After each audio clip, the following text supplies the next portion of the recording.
What's up, everybody? Welcome back to my channel. As I was starting to record this, I realized I did not add my new intro. So next time you will all for sure see that. But we are here because everyone is talking about the premiere of Vanderpump Rules season 11. And I had to come and make a video for you all. I think it was pretty mellow for a first episode, though I expected it to be mellow at the same time since everything was so heightened the last time we saw them, which was at the reunion. And I know this was 3 or 4 months later after the reunion, so some time had passed at this point. What do you all think of the premiere night? I've been asked my thoughts and my opinions, but I would like to hear what your thoughts and opinions are on this. So please let me know down below in the comments what your thoughts are of this first episode. I'll begin by saying this. I loved that we got to see Lala's mom and just have a quick insight to her life. It was so great to see. I also thought it was a nice bit of a glimpse into how it's been working with the living arrangements with Ariana and Tom. I understand everything that is happening and more at this point. Like he was filming and she was home. Then she actually stayed in an Airbnb during Dancing with the Stars, but was probably going home when needed, of course. And he was out on tour with the band. And now she's in New York City living there. But I just thought it was great to see how the living situation was. And I'm happy that people will maybe have a better understanding of it and just not be so hard on her that she's still living there. They're currently going through, well, a lawsuit, which I will be updating you guys on. But everyone just says, like, it's so weird that they're living together. But really, from what we saw, one's there, one's not there. And it's kind of been like that since everything that happened with Scandoval. So I'm glad that we got to see that. Now, I do have a behind the scenes recording from the Reality Ops TikTok back from June 29th of 2023, where Ariana and Katie went out shopping, which they did not get to air any of this. So this is just a quick little behind the scenes of that.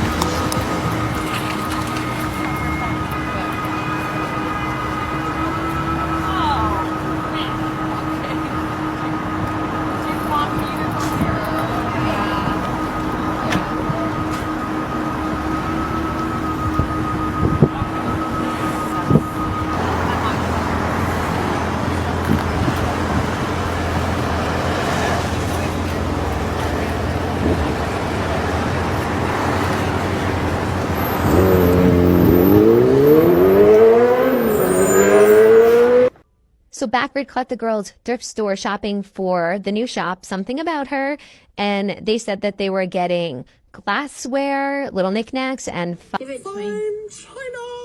they said they filmed about 3 or 4 hours, and you can see Ariana and Katie there with, I believe there's a friend, but I'm not sure, and a producer, I believe, and then there's the two of them also. And I'll post in a little bit their story from yesterday where they show them shopping as well. I just love that. It's sad that we don't actually get to see them shopping, but you never know. Maybe it'll be in a later clip. I really love that we got to see Allie and James's new place. It's very cute. It's perfect for them. And listen, I have lived near an airport my entire life. Though it's a smaller airport by scale, it's something that you just kind of get used to hearing. It's more comforting more than anything for me. And yes, sometimes those turbos go off and they seem to be louder than normal, which after like 5 or 6 seconds, it goes back to being quiet. But I can tell usually what time it is by the planes going off and when they stop at night. I just think that it's something that Allie and James will definitely get used to and become more accustomed to. I don't think it's going to bother them really. I also was glad to see that James and Schwartz had a guys' night out with no Sandoval. It was great to see them together. And I have been saying what James said to him for a while now, that I think that Schwartz is better off without Sandoval. And as James says, he's a better Tom without TomTom. I just think that Sandoval has impacted Schwartz's life in not many positive ways, especially the most important things. He's not a good friend for him in the sense that he isn't influencing positive direction in his friend's life. And I just love seeing Schwartz without Tom. I think it's better without him. Now, I also got into a discussion on my comments on one of the Rachel podcast chapters where someone said, I must not know the definition of narcissist. I want to say this. Listen, I didn't like the way that you approached me, but I do understand the definition of it. And my opinion, which is not a medical opinion or a therapist opinion, it's just my opinion, is that Sandoval is a narcissist and he carries very many traits as one. But, anyways, the link that I left in the comment has lots of great info and resources for anyone to take a look and learn about narcissistic personalities. I will say that I was also happy to hear that James is not drinking again. I think that is a great thing for him. I think he's a much better James without the alcohol. I mean, shit, I'm a much better person when I'm not drinking because I know I could act a fool, especially if I push it to that limit, which I haven't in a long time. But I'm just glad to see that. And I think that Allie really helped James become a better person, the person that he wants to be. And that's good for himself and everyone else around him. I don't want to discredit Rachel because I do think that she did help some as well, but he was also in his very toxic 20s. And I just think that Allie has stepped up and really made a positive difference in his life. She is like a wholesome, sweet girl, and it kind of balances out with James's personality, where he's very outgoing, outspoken, and just, well, hyper, like me. Now, when they actually go to TomTom, I could totally understand where Ariana was coming from because she had not been back there since that night everything went down. And it's kind of like having PST, but not actual diagnosed PTSD, but in the sense that she is returning to the scene of the crime or the trauma. And all those thoughts and emotions start flooding back. And you can recall everything that was said and done that night. And for her to get over that fear and anxiety that she had to then go back there, I think she handled it great. I think she had a lot of love and support with her that night, and that helped a lot. And I also think it helped a lot that he was not there as well. Now, I do have a few clips from Reality Ops' TikTok from their night at TomTom. So let's take a look at the first one. Here's my pet peeve. When people see videos like this and they say, guess she's not so sad, guess she got over Tom real quick, doesn't look sad to me. Okay, what would you like? Would you like this girl to be sad? Is she not sad for long enough for you? What is the qualification of how long somebody should be sad? 2, when people say, oh my gosh, This girl is like almost 40 years old and young people are idolizing her. Okay, I'm sorry. I'm a child of the 80s, born in the 80s. I idolize Whitney Houston, Mariah Carey, Madonna at a young girl age when they were much older than me. Sure, they're big pop performers, but I also loved freaking Lori Loughlin and the cast of The Real World. So who freaking cares what age they are? What does it matter? We all freaking grow up. Next, when people say, oh my God, she's at TomTom. I thought she wasn't going to support them. First of all, people have a right to change their opinion on any subject at any time. That's life. That's normal. If you don't do that, then there's something wrong with you. Secondly, Tom Sandoval owns 5%. Besides that, this is the place where Ariana found out what that douchebag did to her. Go ahead, girl. Go back there. You take the power back. You dance wherever the hell you want in that restaurant and you do your thing. Because to me, that's like a power move. And additionally, we don't even know. Lisa could have bought Tom out. Okay, we don't know what's going on behind the scenes. So be quiet, people. Shut your mouths. Stop being nasty and support a woman who did nothing wrong. Thank you. I think reality said it beautifully there. Like, she got a lot of heat from that just little clip before even season 11 began. And people were questioning, like, was this all set up? Because she was having fun, went out with her friends and enjoyed herself. And it's just sad that this is how the internet is nowadays. But let's take a look at the next clip. I will say, though, Reality Ops has it on point. So let's look. Hi guys, alright. I'm DJing at TomTom tonight. Booty looking good.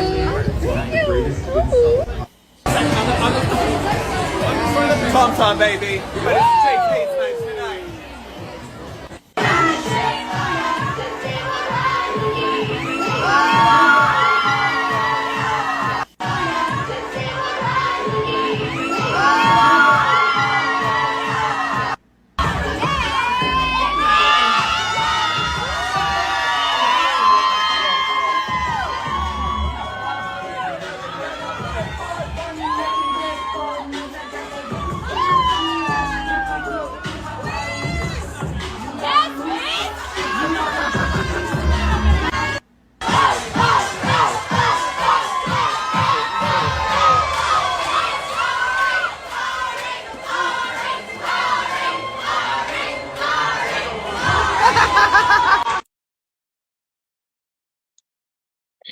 You're not going to tell me that if you were there and you had a people chanting your name, that you wouldn't be having fun up there dancing and enjoying yourself. Of course you would.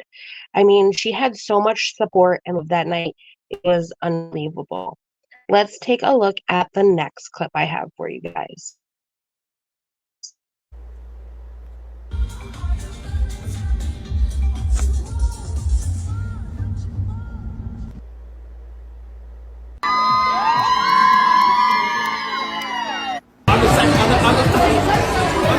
TomTom, baby. But it's JK tonight.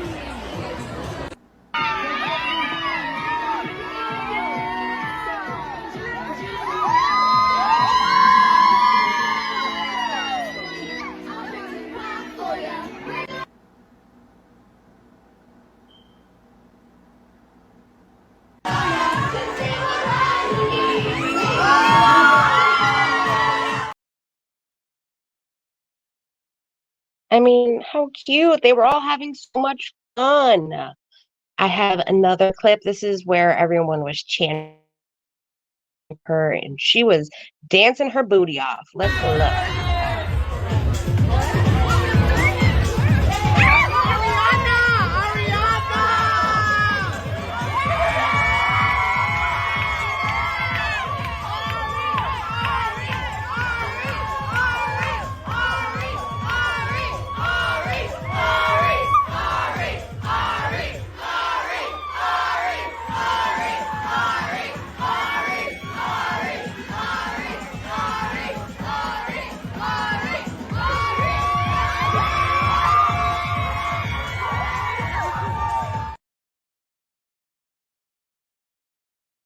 Wow. You get it, girl.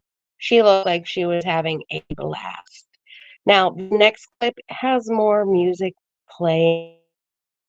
Try a little trick and hope that this works.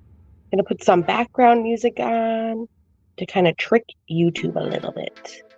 So our next clip is just the girls having fun, which they deserve to have fun. So let's look.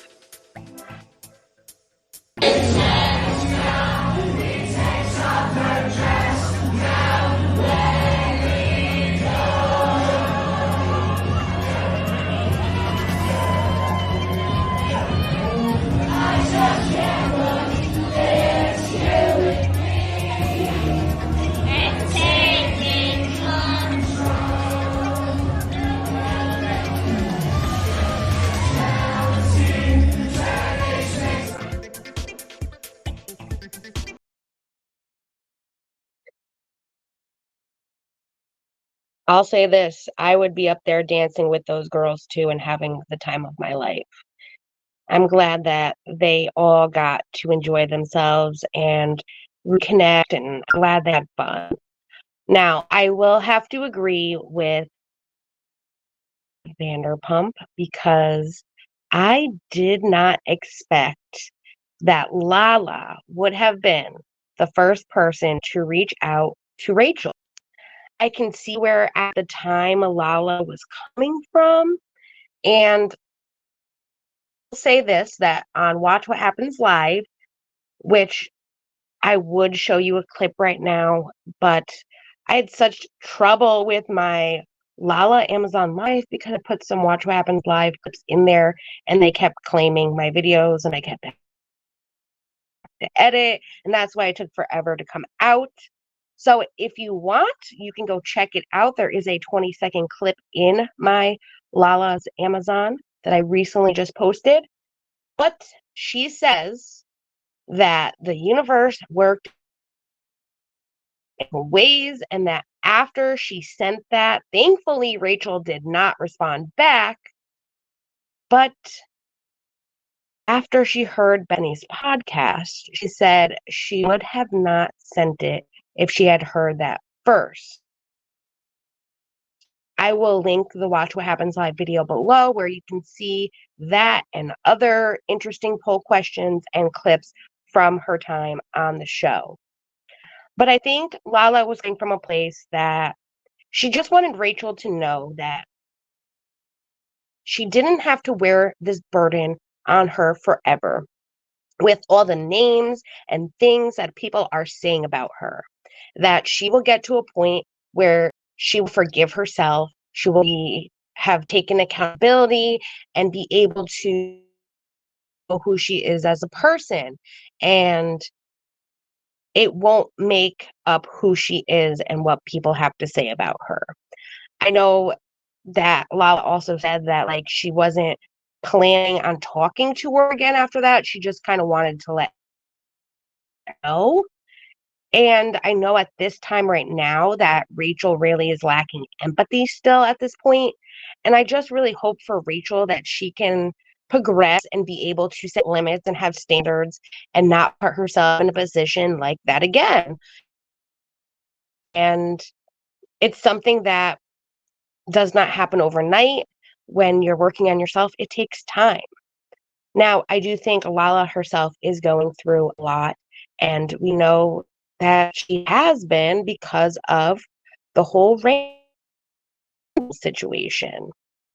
And I do want to say, fuck you, Randall, because I'm sad that we will not get to see Ocean on VPR. Though I understand why Lala chose that, and I would have too. I just think it would be so cute to get to see Summer and Ocean together. And I know that the final trip for the season, when they get to be a part of Al Chan's event and Scheana sings her Good as Gold, the cuties get to go on stage and dance and sing. And it was so cute. And it will be so sad that we don't get to see that on the show. It's like a mini Scheana and Lala, and I just would love to see it. It's just so cute. So, in honor of Miss Ocean, I do want to play clip of her. I'm Lala, but I'm your mom. Lala and Mama? Yep, I'm both. We're both? I'm your mom, you're my daughter. Is that crazy? Huh. Is it weird? Yeah. It's very weird, huh? It's so funny.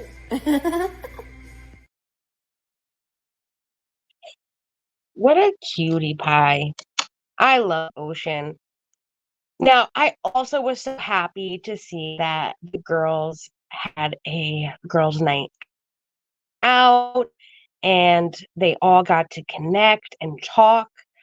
I do think that Lala did feel like, does Ariana want to be my friend? I think they both have a lot in common with each other. And because their exes that they were both with influenced them to kind of be closed off and keep a lot to themselves in private, I think we're going to see a different side of them where they're actually getting to open up to their friends and enjoy each other's company and just really trust the gut of their friends for once and not someone that's influencing their life. I did think that it was wonderful to see that Lala was up and honest with Ariana about sending that voice memo to Rachel. Like, she didn't hide it. It was only for that one night after she did it, and she immediately went and told everybody. And let me tell you, I was shocked. Girls were too. I also think that Ariana made complete sense when she said that Lala, if this was like the other shoe and it was Lala and she was talking to his mistress, that Lala would not like that. And I completely agree. I do think it's a different dynamic because they were all friends, but I definitely can understand. And I also think that the girls really helped Lala understand more of what was happening and that Rachel at that point was still sneaking packages and letters and postcards. And there were things at that point that they were still learning, like how Ariana mentioned how Rachel was there in January consoling her. Yet that same month, she was sneaking away to Big Bear to have a rendezvous with Sandoval. It was like Rachel gave no fucks in that sense and didn't care about Ariana at all. It's just sad because Ariana really cared for her. And I just love this shot of her when she's like, fuck you. I do have the little clip from her explaining the January event. So let's take a peek at that. They came over to my house one time when I was crying. This was like maybe January, and it was very clear that Tom and I were still together, and she was there consoling me. So, And I don't know when the Big Bear trip was, if it was before she was over there consoling or afterwards. I really don't think it matters because the point is that she kept leading Ariana on thinking like she was her friend and she could trust her. And here she was sleeping with her best friend's boyfriend. I really do think it's going to be a very interesting season with a lot of growth from everyone. I do think it was kind of ironic that at the end, Sandoval was coming home and all alone. I do, though, really want to hear what you guys have to say about this episode. So please let me know down below. I was going to do this as a live, but figured this would be the best way to start. If you would love to discuss this with me each week, let me know if you would like it as a live or a video. I love hearing what you guys have to say, and I like doing what you guys want to do here as well. I also want to let my members know that I do have something special coming for you all. So if you aren't a member yet, please consider joining. I will be giving more free memberships away during my next live, which will be this Saturday for game night. Now, if you have never been here for game night, we have a lot of fun, a lot of laughs, and get to enjoy getting to know each other and enjoying a side to YouTube, which is a lot of fun. Now, I am sorry though that we did not have game night last Saturday. I knew I had plans in the morning, afternoon, and it was a special occasion, so I did have a little bit to drink. And I remembered, wait, oh my God, I need to create a live. And I do not know what I did, but when I got home later and went into StreamYard, it wasn't there. It wasn't showing up, but it was still showing up on the YouTube end. So I had a hard time figuring out what I did to end up there. So I ended up just canceling it and went over to my friend's channel because she was live, and I got to enjoy my girl as seen by a subscriber, which I'll link her down below.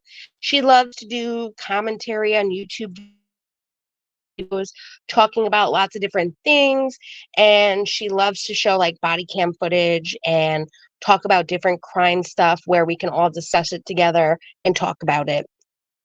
I love getting to go over there and hanging out with all of my friends and her, and she is over here, so you'll be getting to see her too here on my channel.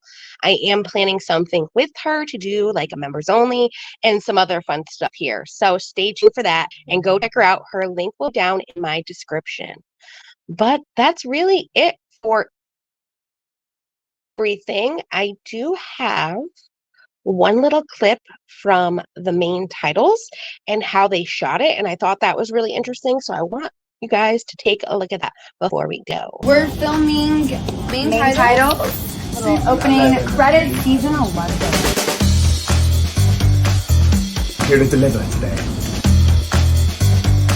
They now shoot it on a drone. It flies from TomTom to something about her to Sir, and then it's just like.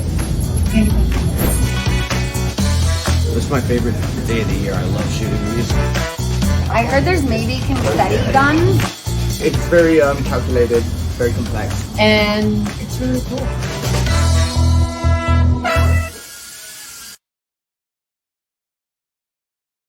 How freaking cool is that? You have a drone that literally flies from one restaurant to the next restaurant to the next. That is so damn cool. I hope you all enjoy that. Make sure to like this video and subscribe to my channel. And after you're done subscribing, make sure you go back and notification bell to all so you can get notified every time I post a video or go live. And remember, if you have any legal trouble, you can always just send it to Daryl.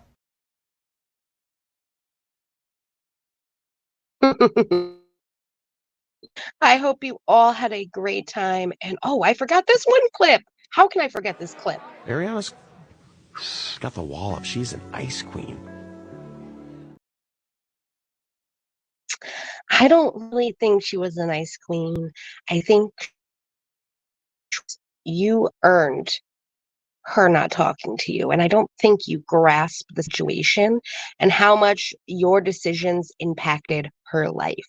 But anyway, guys, let me know down below your thoughts and opinions, and I will see you guys again soon. Bye, everyone.